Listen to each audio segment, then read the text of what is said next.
ఇక్కడ స్లాబ్ని ఎక్స్టెన్షన్ చేయడం జరుగుతుందండి. అయితే ఈ స్లాబ్ని సింపుల్గా ఎలాగ ఎక్స్టెండ్ చేయాలనేది చేశారండి వీళ్ళు ఏం చేశారంటే స్లాబ్లోకి 6 అంగుళాలు లోతులో మనకి హోల్ చేయడం జరిగిందండి. అలాగే బీములు కూడా సెట్ చేశారు చూడండి. ఈ విధంగా బీములు సెట్ చేసిన తర్వాత ఈ విధంగా చూడండి హోల్ చేశారు. హోల్ చేసిన తర్వాత వీటికి మనకి ఒక కెమికల్ అనేది ఉందండి. ఆ కెమికల్ని తీసుకొని ఈ హోల్స్ని లోడ్ చేసి ఆ రాడ్లని వాటిలో పెట్టడం జరిగిందనేది చూడండి. ఒకసారి ఇక్కడ మనం అది కెమికల్ ఏంటనేది ఒకసారి చూద్దాం. చూడండి ఈ కంపెనీ యొక్క ఇది వ్యాంక్రోరెస్ట్ అనేది ఈ కంపెనీ మనం చూసినటువంటి ఇందులో ఒక కెమికల్ డబ్బాను ఒక పౌడర్ అనేది రావడం జరుగుతుందండి. అది ఆ డబ్బా ఎలా ఉంటుందో కూడా చూద్దాం. పౌడర్ అయితే ప్యాకెట్ వాడేయడం జరిగిందండి.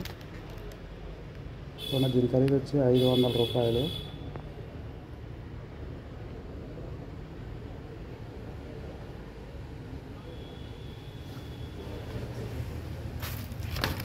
ఇదిగోండి ఇది డబ్బా. దీంట్లో వచ్చేటటువంటి డబ్బా అనేది అంటే మన వాళ్ళు ఒక డబ్బా వాడిన తర్వాత దీన్ని యూజ్ చేయడం జరిగిందండి. యూజ్ చేసి ఈ డబ్బాని కట్ చేశారండి. ఇదిగోండి ఇలా ఉంటుంది డబ్బా.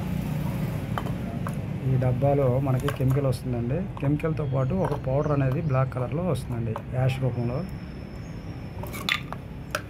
ఈ విధంగా మనం ఏం చేస్తామంటే ఈ రెండింటిని అంటే కొద్దిగా యాష్ని డబ్బాలో తీసుకొని ఈ డబ్బాలో ఉన్నటువంటి కెమికల్ తోటి మనకు కావాల్సిన విధంగా చక్కగా మనకు సరిపడా కలుపుకోవడం జరుగుతుందండి. ఈ కలిపినటువంటి ఏదైతే పేస్ట్ ఉందో ఈ పేస్ట్ని మనం చక్కగా హోల్స్లో పెట్టుకొని ఆ రాడ్ని ఎక్కించడం జరుగుతుంది.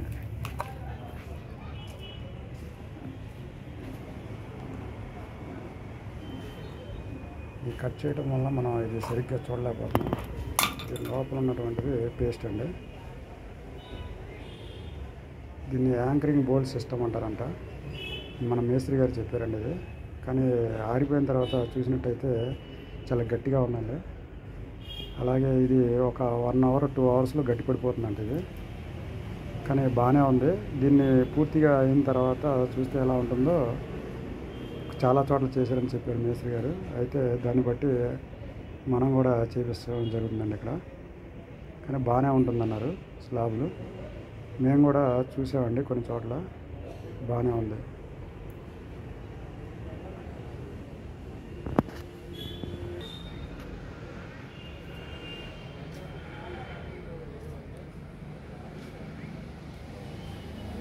ఇది 3 అడుగులు పెంచడం జరుగుతుందండి. ఇది 3 అడుగులు 12 అడుగులు పొడుగు 3 అడుగులు వెడల్పుతోటి పెంచడం జరుగుతుందండి ఇది.